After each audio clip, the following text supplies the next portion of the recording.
Hey guys, welcome back to Decoding Babylon. Once again, I got Brian, my co-host, back, and we're going to talk Halloween today. All the wickedness in the world. Spoilers! Spoilers! Brian thinks it's bad. Yeah, spoiler. Yeah. It's funny. I made a video already on Halloween, and it got so much flack that I was on a podcast with another person, and it's kind of hilarious how many Christians want to defend it. But we're not going to talk about. We're going to talk a little bit more about the origins, because I didn't really talk about origins in the last thing. So we're going to talk a little bit more about origins.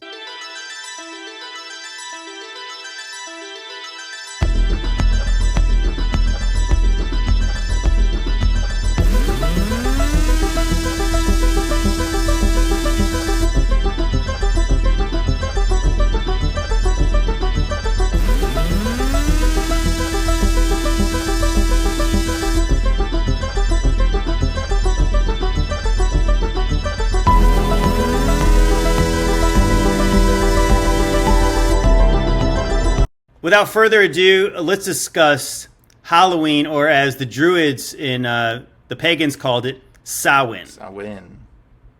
Yeah, and so I find it very interesting because a lot of things about holidays become very convoluted, and it's very fascinating how when a topic becomes very hard to search on Google, and it becomes very there's so many. This is the origin, that's the origin, this is the origin. That there's something fishy going on.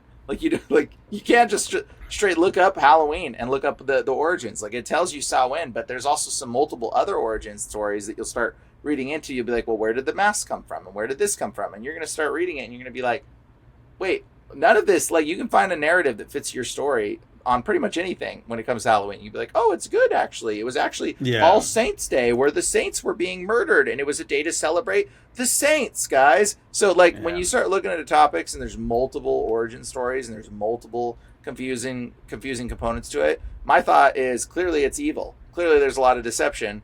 Probably stay away from it, because you don't even know what it is. That's my personal sub-note on the subject. But we will talk a little bit about some of those origin stories, whether they be true or not. Who knows? Well, yeah, I think you're right about that, because I remember doing some research about this last year at this time, and it was obviously Samhain is the big one, and that's one they don't try to hide. But yeah, then they try to wrap it into All Hallows Eve and All Saints Day or something like that, where the next day is the Day of the Saints. Was that November 1st, I believe? But obviously, what you do see is obviously you getting into the darker half of the year, and I think that's literally what Samhain's about. I mean, obviously, I think as a Christian, you can't help but look at it and say, this is a celebration of darkness. I mean, there's just no doubt about it. Obviously, the imagery is evil. I mean, totally so before we even go into the stuff that happened long ago, the roots of it, it's almost like I did a video recently. So my girlfriend went to Home Depot, and she sent me some pictures, and I was horrified. I mean, I wasn't completely shocked, because I've started to see more of these very expensive full height Nephilim skeletons. Skeletons are 12 feet tall, and then you have full blown demons. But you go in there, I think it's just hard to stomach when you go into a Home Depot, which obviously people are picking up stuff for fall and obviously getting up their leaves and whatnot. And then you walk by a giant section of Home Depot and Lowe's, and they are straight up demons, witches, devils. I mean, cursing you through the animatronics, literally cursing people. Exactly. And it's obviously very scary. I mean, obviously you could imagine through the eyes of a young child when typically that's how it's justified. Oh, this is just for kids. Well, the messages coming out of these things' mouths are I'm going to torment your nightmares, or going to torment your thoughts all day long. It is time for you to stop running. There is no escaping me. But I offer you this choice.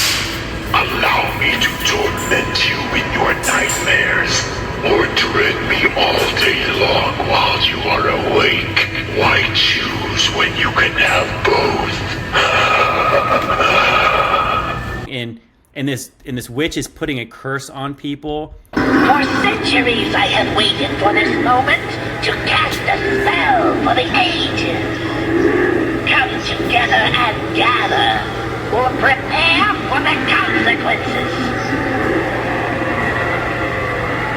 and then you have these things that are violently writhing around in your yard.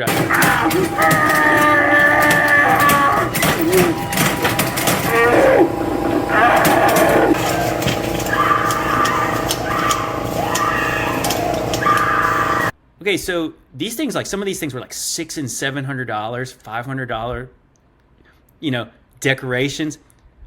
Who's buying that? Like, these are expensive things. You're not buying that for your kids.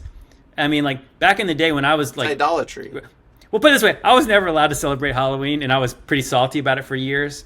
But like, I noticed back in the day, it was like people would obviously decorate with jack-o'-lanterns, like put a little cobwebs up, maybe like a little fake spider. That was that kind of fair.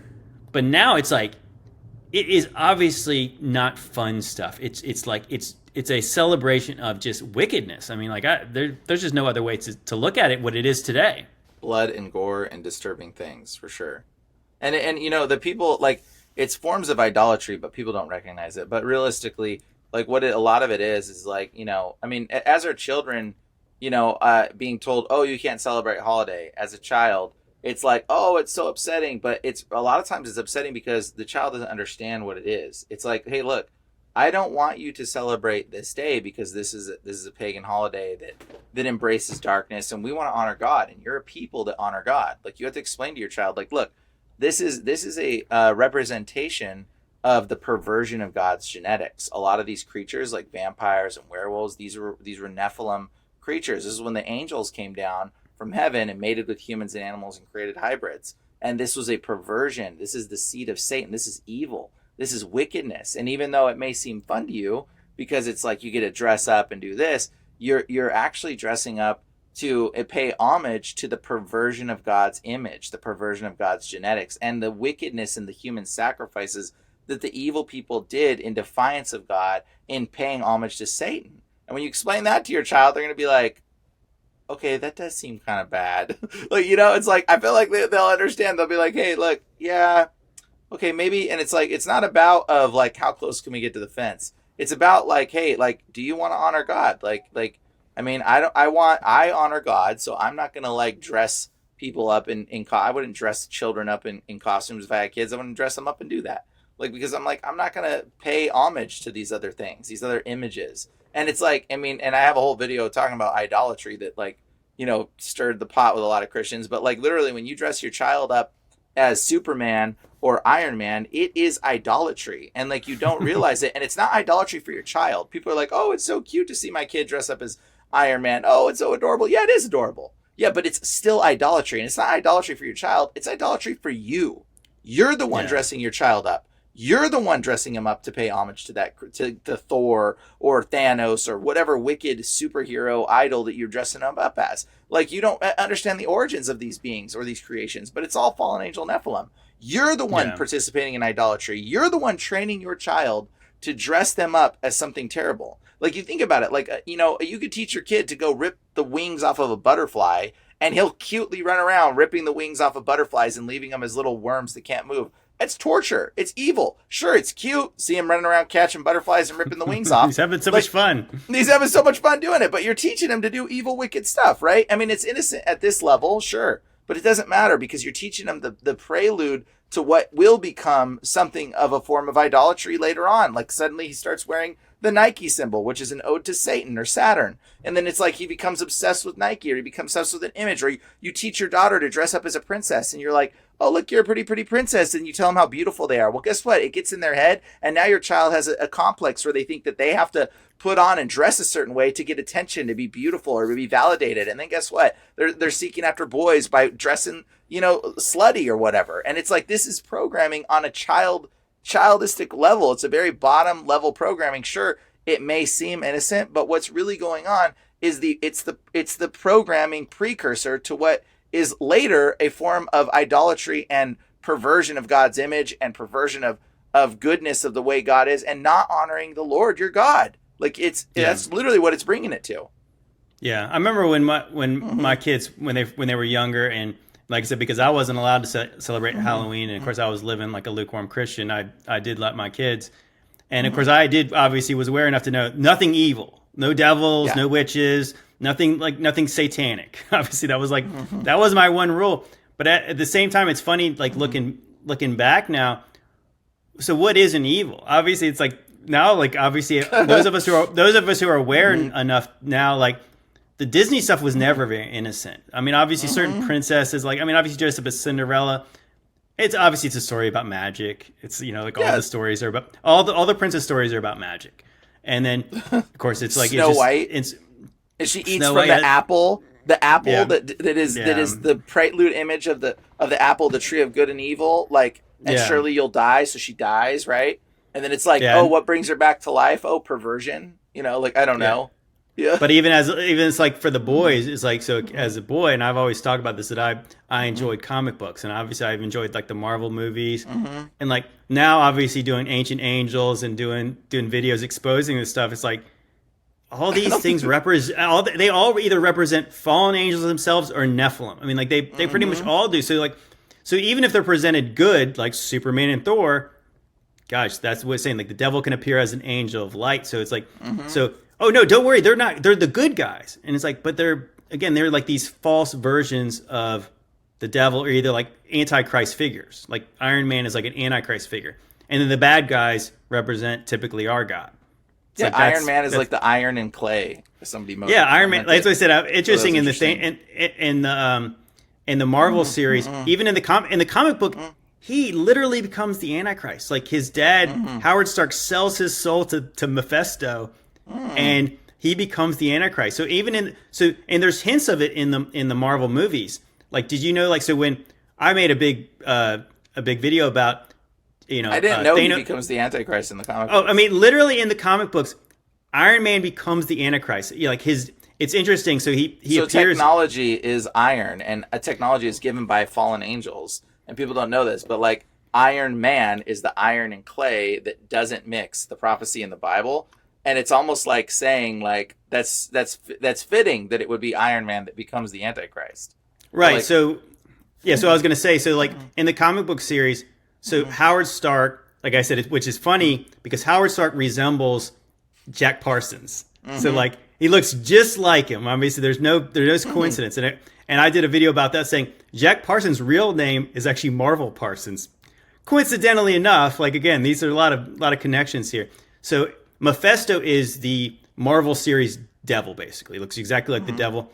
And so there's a time where Iron Man is interacting with Mephisto and basically saying that Howard Stark sold a soul to him. And so he's like, oh, he sold his soul to him? He's like, no, he sold your soul. And then they literally in the comic books, they start showing these imagery where a young Tony Stark is peering out his door, and there's these cloaked figures. Basically, he has like some kind of Illuminati thing happening in the house.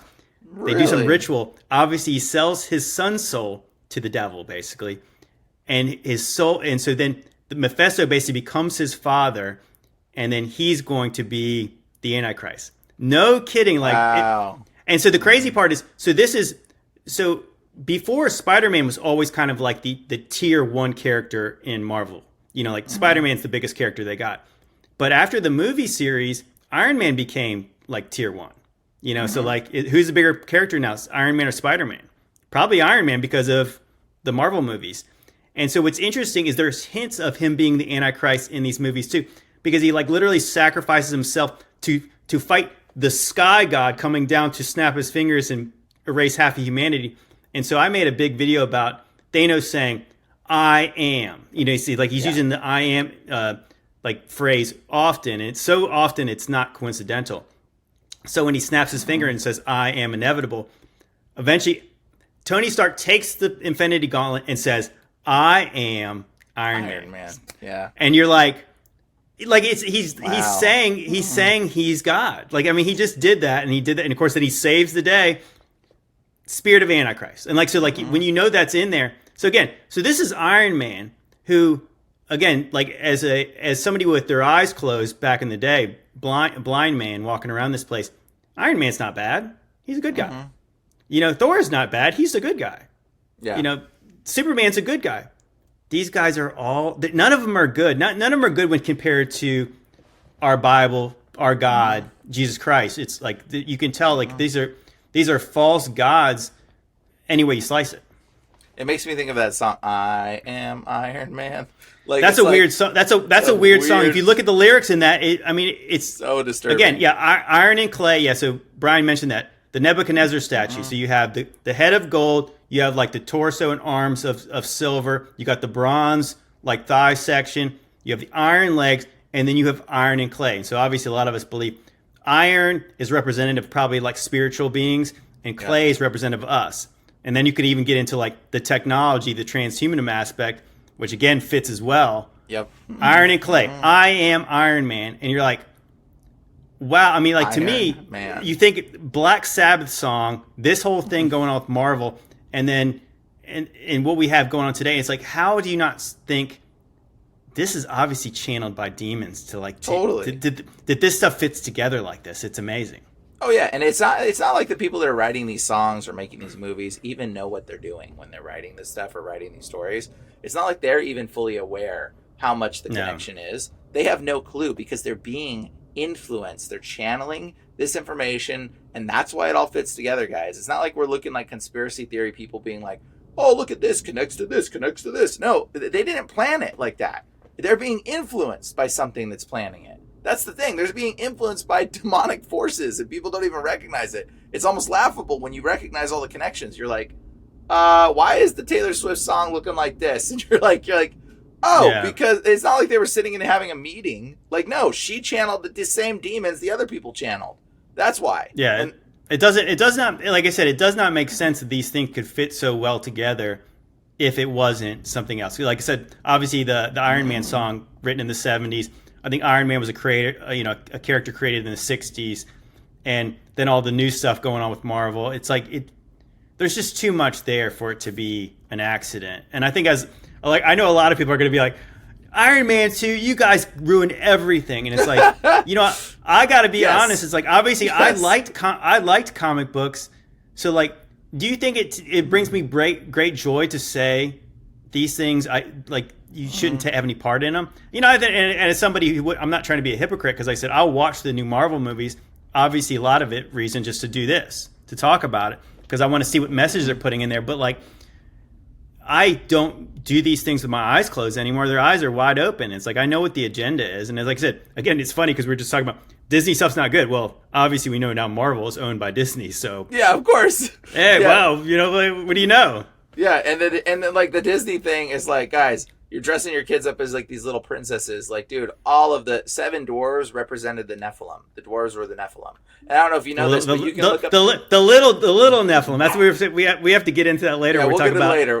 There's big Nephilim, and then there's the wee Nephilim. Yeah, and that's where you get leprechauns and dwarves and elves and gnomes and all these things like duendes. So like when you look into this stuff, like that's what it really represents, and that's part of the reason why, if you want to talk about the Germans in the World Wars, the bad guys that we're not allowed to talk about. So they actually had an obsession with giant people and with little people, and in fact, you can look up the seven dwarves of Auschwitz and do some research on that. Might open your eyes a little bit, you might find some really weird things when you start reading about the 7 dwarves of Auschwitz that they did genetic experiments on. And you're like, that's really weird. Why did they do that? Well, it's probably because they were trying to recreate Nephilim bloodline lineages, and they knew that it was remnant in some of the dwarf people. And so like this is a whole nother thing that you can get into, but new subject. We'll start breaking that down in future videos of Ancient Angels and other stuff, guys, because it's intense when we get into that. Yeah, there's a lot there. But yeah, you want to get into like some of the mythologies behind that, because I was, it's interesting, like some of the traditions that just like, again, like all these.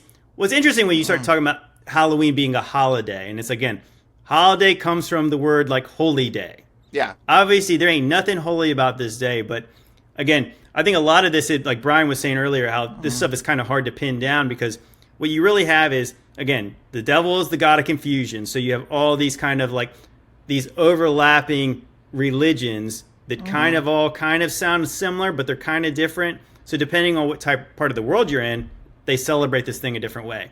Yep. But I think what really happened is, okay, so you have like the Roman Empire kind of conquered the known world for the Western, basically the Western part of the world. And then they eventually turned Christian, and then they start to sweep into these areas and they start to kind of clean them up. And but they in a lot of ways, the pagan temples into Catholic cathedrals, y'all. right? That's what the Catholics were. They merged a lot of these things together. That's why it's like, again, we still celebrate. We still have like the Roman calendar where we still kind of have all the same holy days, but but now it's not we're not celebrating the spring equinox. We're celebrating Easter. We're celebrating or Ostora. Yeah, or like at Christmas time we are celebrating Jesus, right? No, we're celebrating Yule. And so some of these things, and so like on October 31st, you celebrate Samhain. You know, so like obviously you go around the witches calendar, and you see the pagan calendar. All these dates are still significant in some kind of way. It's just like I said, it's not a coincidence. Yeah, and the All Saints Day is interesting because it's literally, if you look into Catholicism and stuff where some of the saints came from, those saints were actually originally pagan gods. They were Nephilim pagan gods that they rebranded, like Saint Christopher, into another non-pagan god. And he was a Christian actually. Or like the statue of Moses at the Vatican, who is clearly Zeus. He's got horns. You can type in Moses with horns. Okay, it's Zeus. And like you see these correlations and you're like, that's weird. Why is that way? Well, it's that way because that's what they originally were. They were worshiping these pagan gods or these alternate beings that they represented as something else. And so, yeah. The Catholics kind of basically, no matter where they went, it was like, they kind of just like they adapted the other cultures. It's like, that's why like there's like that Santeria stuff, like kind of in like in the southeastern part of America, where like they still have this voodoo thing, and the voodoo thing just happens to fit in with the Catholic because it's like, we pray to the saints, we pray to the dead, you know. So it's like it's not different. That's why like in Mexico they have the Day of the Dead.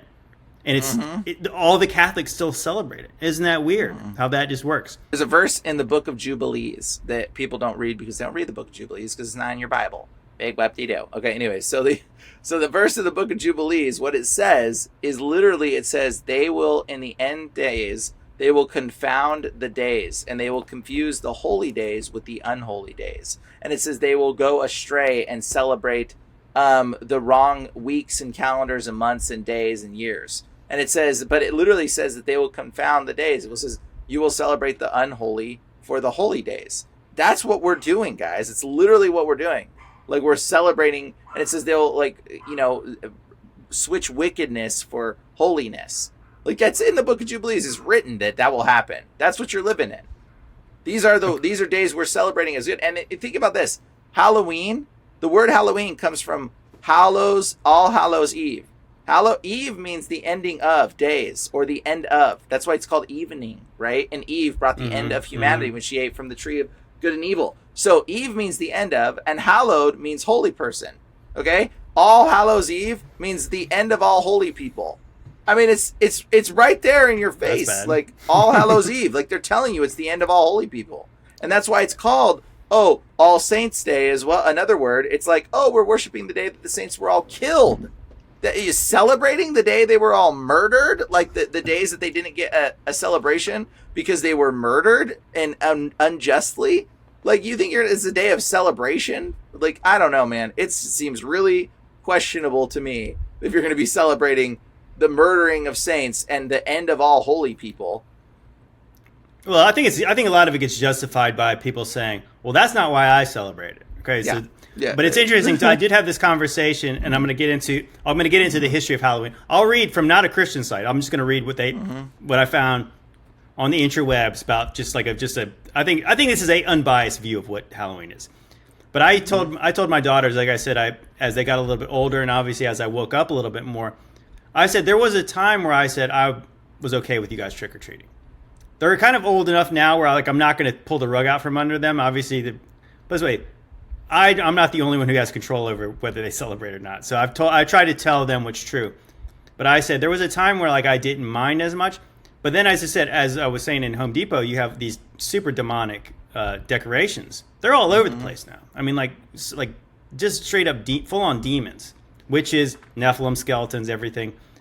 And I said, what bothers me a little bit now is even if you wanted to say I don't believe that stuff, you're still celebrating the same holiday as them, or holy day, or whatever day that you're celebrating the same thing that they are by taking part in it. So like, are you going to take part in that? And like I said, that's kind of between you and God. So I think that's the whole thing. It's like some of us can look at that and say, I can't do it because of this, and then some people, obviously, you got to be, you got to be convincing your own mind to be before the Lord about this.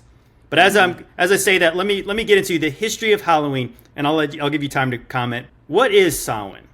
The Gaelic festival of Samhain, pronounced Samhain. Of course, like I said, I think it's satanic the way it's spelled and the way it's pronounced, because it's spelled Samhain, and it bothers me that I have to pronounce it completely wrong. Has been celebrated for over 2,000 years and was the origin of our modern day Halloween. It's widely observed on October 31st to November 1st throughout Celtic lands such as Ireland and Scotland. It honored the dead and marked the end of the harvest and the beginning of winter.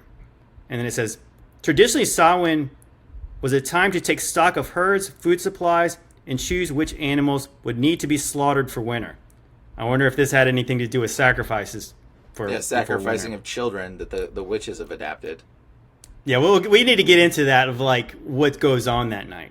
And it says, okay, so bonfires were lit on hilltops and were used for protection and cleansing rituals. Again, they were talking about slaughtering animals, so you know where this is going. Yeah. In some places, people doused their fires at homes, and each family then solemnly relit their household fire for a communal bonfire, thus bonding with the community together. This is obviously very ritualistic, guys. Yeah, very much a ritual. Okay, so this is likely where you get the costume stuff. It was believed that on Samhain, the boundary between the world of the living and the other world could be more easily crossed. The spirits or fairies for the other realm were given offerings to appease them and ensure people and their livestock could survive the winter. Places at table were even set for dead loved ones to dine. Okay. So it's interesting that they said spirits or fairies, like almost kind of like slash.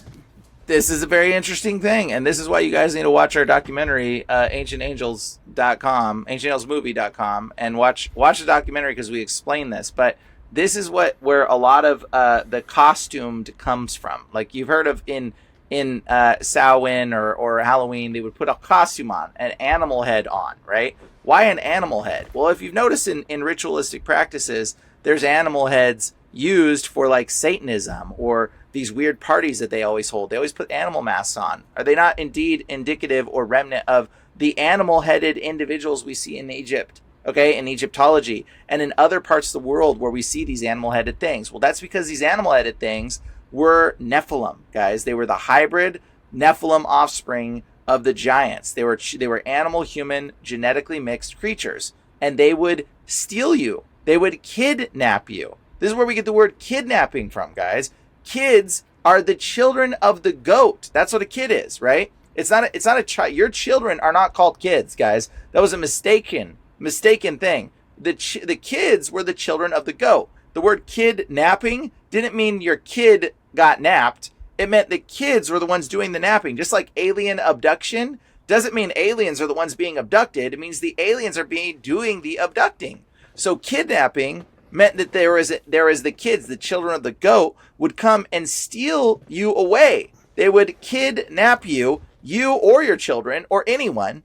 And this is like, they would happen when people were sleeping, which is where we get the word napping from, because I'm going to go take a nap. Like when you fell asleep, the beings would come and steal you. The children of the goat, the seed of Satan, would steal you. And this is what Halloween was. You would put on a mask because they knew that, okay, the spirits of the dead, or the Nephilim really is what they were, they would come and steal children or steal you or steal people, would come to kidnap. And you would put on an animal head mask to disguise yourself to look like the other Nephilim. So they think, oh, he's just a Nephilim. He's one of us. We're not going to kidnap them. We're not going to steal them because he's already a kid. He's a child of the goat. And that's where the concept of putting on a mask, how is a physical mask going to hide from a spirit? You think spirits look at your physicality? Dude, spirits go through walls. It was obviously referring to the physical nature of a physical being that would come and kidnap you. You have Pan is the goat, is basically He's like a kid. He's basically kind of like what you'd almost consider like the Baphomet. He's like this part goat. He's this part goat person. But what's interesting is like in the Druid or like Celtic traditions, they celebrated at Halloween was Cernunnos. So Cernunnos, also the same thing. Yeah, was similar, but he was a deer. You know, it's like it's almost the exact same thing, except for he was part deer and not part goat. Same, obviously the same thing. Yeah. And so Cernunnos came as well, and they would kidnap you. And so the kidding, like all of the kidnapping component, it comes from the Nephilim hybrids that would take you or your children. That's what it comes from. And so it's not a wearing mask or trick or treat. It's like, it's literally paying homage to the time when the Nephilim would take children or take people.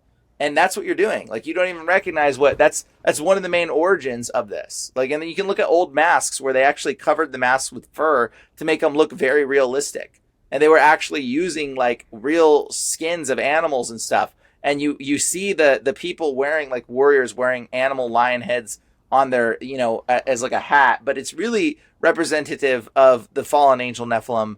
The hybrids is what a lot of that is. Well, like what you said too, like what you were saying too, like let's read this line again when it says, "The spirits or fairies from the other realm were given they were given offerings to appease them and ensure that the people and their livestock could survive the winter." So it's like, so what did they give them to appease them? I mean, obviously they're saying something without actually saying what they're given. And it's like, oh yeah, that is obviously very cryptic to me. Like what people were willing to do in order to survive the winter. What would they be willing to sacrifice in order? Maybe to their children, like. I mean, somebody's children, probably. I mean, somebody's children. I mean, like obviously you're thinking about like again, so fairies, like fairies and spirits. They're talking about demons, guys. Like, I mean, that's exactly what they're talking about. So, like, Look how at the do you history of fairies? It's demonic. how do you appease a demon through blood?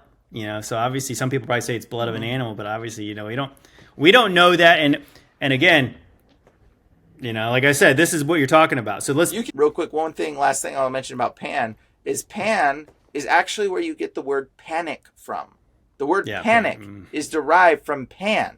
Because people would be walking through the forest and Pan, the half goat man, the kid, the child of the goat, right? Okay, the seed of Satan, okay, would show up and they would be like freaked out. They'd be like, oh my gosh, Pan, the goat man, he's going to kill us. He's here. He's going to kidnap us. And like they would freak out. And so that's what the word panic comes from. Okay, that's literally, it's from the goat god Pan who would kidnap you. Anyways, continue. Yeah. Okay, so now we're going to get into the trick-or-treating. It says, the festivals are involved people going door to door disguised as spirits. So, of course, again, they're disguised as spirits, disguised as demons. Asking for food in exchange for good fortune. Lanterns were made out of turnips that were hollowed out and given grotesque faces. They were placed in windowsills and used to ward off evil spirits. Divination rituals and games were also a big part of the festival, often involved nuts and apples. Okay, so just think about that. I got to tell you about jack-o'-lanterns. Okay, people don't know this, but back in the day, I don't know how many people know, but during the All Saints Day to pay homage to, what they did, this is where the crazy part of jack-o'-lanterns comes from, guys. It's insane. They would chop the heads of Christians, of saints. They would behead them, chop their heads off, okay? And there's reported several cases of reported Christians picking up their severed head and speaking and preaching a message for a few minutes to a few hours even, and walking with their severed head, preaching the gospel, and then falling over dead. And where they fell over, they built churches.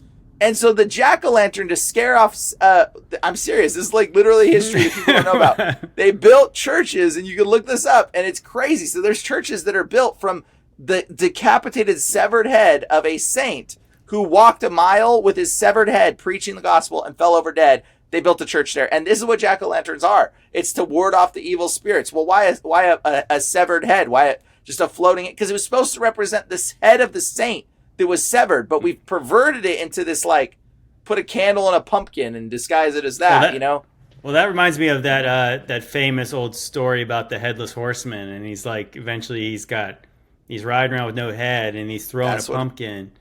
that's what it's I mean, from. so the other thing was what I was going to say is, of course, it was not near as crazy as that, but I was saying like that to me is like what I understood it was that the jack o' lanterns basically it was almost like akin to a gargoyle, so like people put supposedly, like I said again, if you believe this stuff, obviously Brian and I don't. You basically put a demon. You decorate your house or your place with a demon in order to ward off demons. What I said, honestly, that obviously that makes no sense. That makes no sense to me. Like the demons, obviously seems like you're hey, this is a demon-friendly place. They got them in their house. Like let's all go. I mean, that's the way I would hear it. But it's like you don't fight. You don't ward off evil with evil. Obviously, you ward off darkness with light, with Jesus, not with this stuff. Obviously. But yeah, so let's get into it. But that was interesting. So they also had divination rituals in games. Isn't that interesting? Divination rituals. And here's the last little part of it. It says, Samhain gets a new name and spreads to other parts of the world. Many pagan festivals were incorporated into Christianity, again, through like the Catholic Church, likely. Yep. And it says, and Samhain became adapted to remember saints rather than dead relatives. Okay, so just because you decide it means something else does not mean it means something else. Obviously, you see how silly that is. You see all the roots of it, and you're saying, no, this is talking about saints. It's all fine. No, it's not fine. And it says, as such, the name changed to hallowed evening. Oh, which actually kind of sounds, when you read your Bible and it says, dead holy people. Father, hallowed be your name. And it's like, now you're talking about this thing, and you're calling this a hallowed evening. There's something a bit amiss about that, which was shortened to Halloween. Many Irish immigrants from the North America during the potato famine in the 1800s, and they brought the Halloween traditions with them. Okay, so what I found interesting, if I'll give you a biblical example of some of this stuff, was I thought was interesting. If you know the story about Saul and the Witch of Endor, which is a crazy story. I said it almost reminds me of a trick-or-treating story. So literally, we have Saul going to he's going to get divination because the prophet. Well, first he killed all the diviners and chased them out of the land. They're basically, I think, probably through God's instruction, he banned divination in Israel. So what he had to do was, because he was the king, so he literally dressed in costume in order to trick the Witch of Endor, in order for her for divination. Yep. And so literally this happens. And so he goes in there, and obviously she realizes something's going on. Like, what's going on? Like, she could kind of tell he was messing with her. And then when she realized, I think that when she conjured the spirit of Samuel, supposedly Samuel told her, "Oh, hey, yeah, that's the king, by the way, that bans like divination." And so she was just like, "Oh my gosh, I'm gonna get murdered. This was a trick. I was tricked." Yeah. Yeah, it was interesting. So he went there in costume in order to get divination, and then when obviously, like we talked, I don't know if we talked about this before, but a spirit is conjured up. Is it really Samuel, or did God allow Samuel to be there, or was it a spirit that appeared to be Samuel? Either way, that spirit told Saul something true. The kingdoms obviously was going to be given to David, but now you're going to die. You're done now. The prophecy is you're going to die and your kids are going to die all on the same day. Crazy stuff that happens. And so basically Saul falls down basically dead. And so eventually the Witch of Endor gives Saul some food. And so it's almost like, so just think about all the stuff that happened. Saul goes tricks or treats. He tricks. He gets divination, and then he gets a little treat at the end of it. He gets food. Unfortunately for Saul, God said he had to die at that point, and he did. So like it's kind of wild that like that story does sound eerily similar to the Halloween story in the Bible. How about that, guys? Yeah, super interesting. And then dressing up. I don't know if I'll mention the one last part, but there's a verse in Zephaniah, I think it is, that talks about dressing up in costumes, and it says that basically God in the end, in this day of judgment, he'll destroy all the people, and it says all the wicked people, but all the people that wear strange clothing. And you're like, why that? Why the people that wear strange clothing? And it literally says, the translation says strange clothing, or it says unusual garments, or it says foreign attire, foreign garments, foreign clothes. You're just like, this is a really weird thing for God to destroy people that wear strange clothing. And it's just like, it's kind of unusual. But when you think about it, what do all the people that go against God do? They all want to dye their hair blue. They all want to like wear piercings all over their face, and they want to like, pervert their image of God. And it's almost like God saying like, hey, the people that pervert the image of that I created you in, those are the people that I'm also going to destroy along with it. And it's kind of like, I don't know if I want to dress up to represent the perversion of God's genetics anymore. I don't think I want to do that. Like, no. It's never, obviously it's a God made us to be a certain way, and it's not like we're not legalists that say you can't do certain things with your hair. You can't, I'm not one of these. We're not, obviously I'd be hypocrite to say you can't have you can get tattoos, you can't get tattoos. Obviously I got my tattoos before I kind of woke up, so I mean, that's kind of neither here nor there. But yeah. Point being, you obviously you should seek God when you make decisions like this. But obviously, when you see the whole world doing one thing, typically, if you do the opposite, you're closer to what God said than they are. But I want to try to embrace and adapt it. Right, exactly. Oh yeah, or just to say, we're not celebrating demons. We're celebrating the saints. Yeah. Oh yeah, sure, guys. Yeah, that's exactly what it looks like. Exactly. And the Bible straight up says, do not, when you go into the land, possess it. Do not accept their holidays. Do not take on their traditions. It literally says this, guys. Like, it says it. So yeah. Don't do that. Well, so it's interesting too. So like a couple of more things.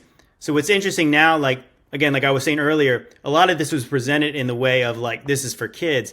But gosh, for the parents dress up now. Like guys, like if you walk all the parents dressing up. I said in my one video when I was showing all this stuff, this is about infantilization of like the parents. They're dressed up just like they're spending more time on their costume than their kids are. Yep.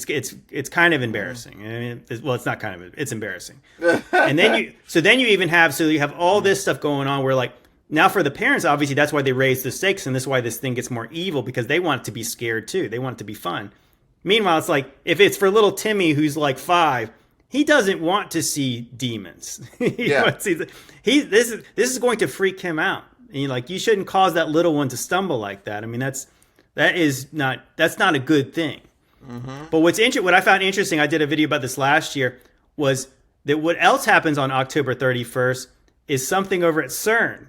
And they call it Dark Matter Day. And they established this scientific holy day called Dark Matter Day. So if you're not aware, over at CERN, they're smashing particles together and looking for something called dark matter. It's like this unseen, basically, substance that kind of bonds the universe together. It's all nonsense. But what they're really doing is, so they got this thing for it's the hunt for the dark matter. And what I find very significant is the fact that the way they describe it, it's very similar to like just Halloween anyways. Like I said, can you imagine that this is a coincidence that it just so happens to be on the night or the day of the year where the pagans say the veil is the thinnest. The veil between our world and the other unseen realm is the thinnest. And so they're looking for dark matter, and it just so happens that the false god Cernunnos is the god of the hunt, and he's the god of dark and light.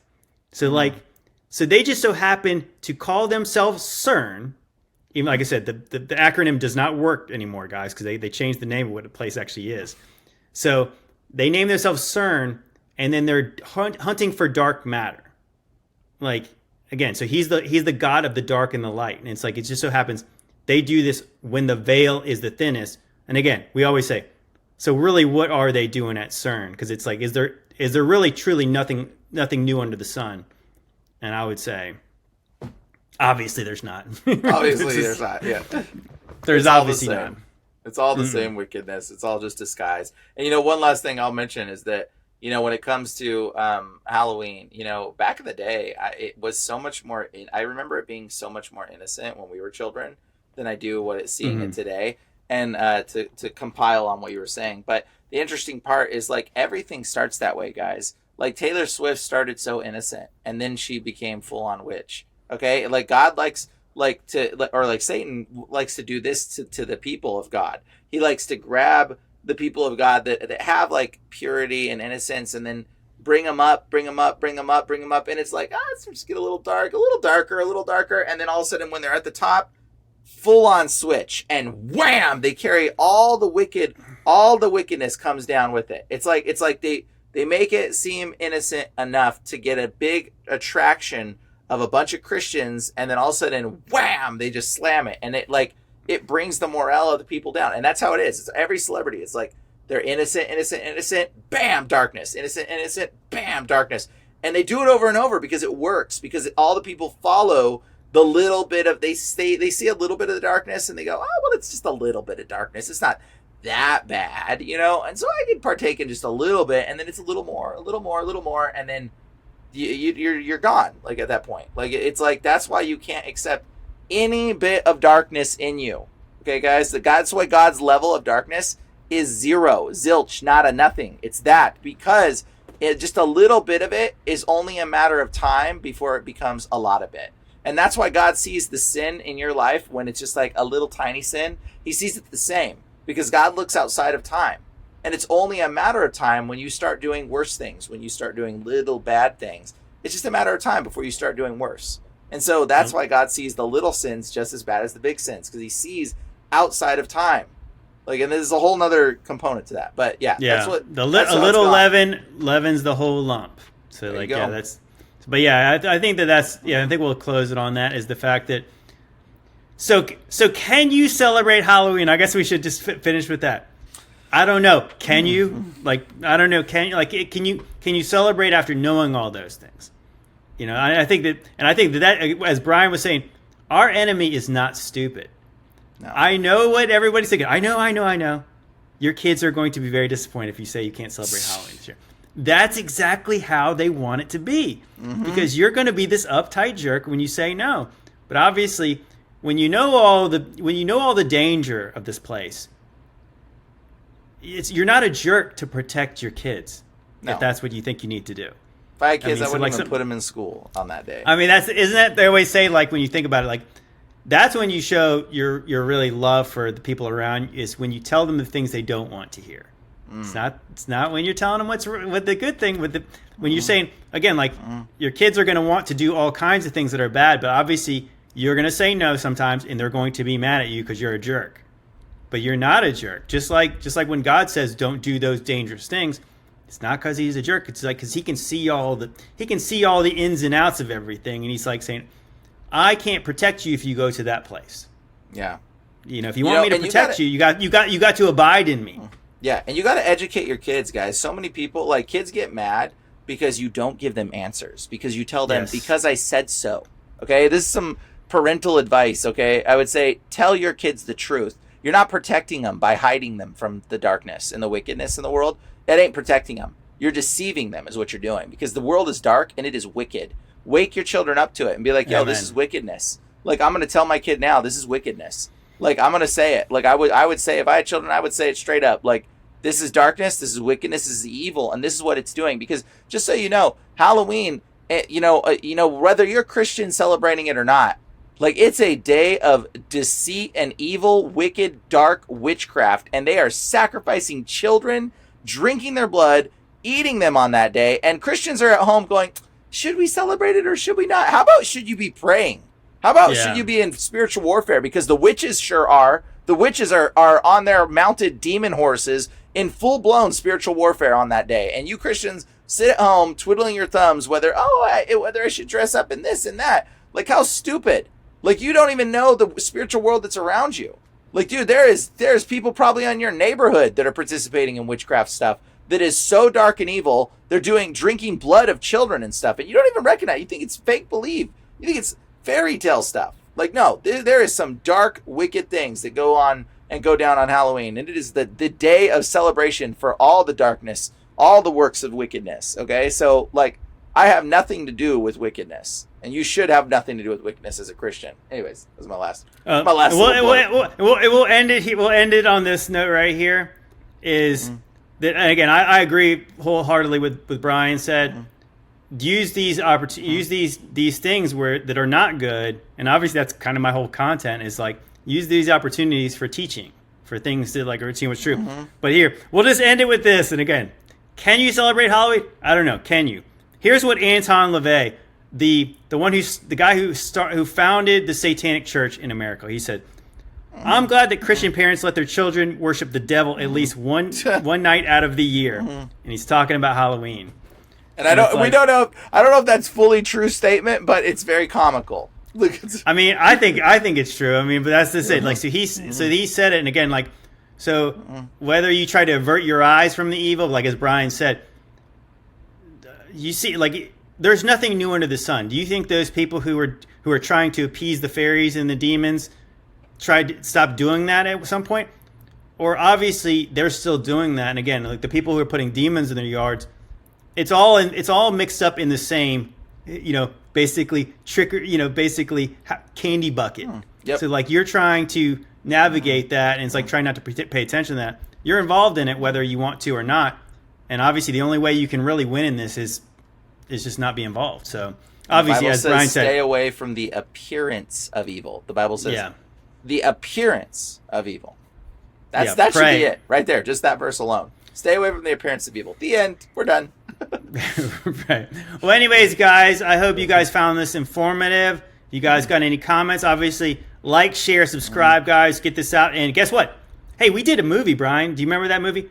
Ancient Angels is available. It's doing really well now. People are word of mouth. If you guys have already watched it, guys, tell people about it, please. Yep. And if you haven't, check it out. You guys will love it, guarantee. Awesome. AncientAngelsMovie.com. Yes. All right, guys. Love you guys. See you soon.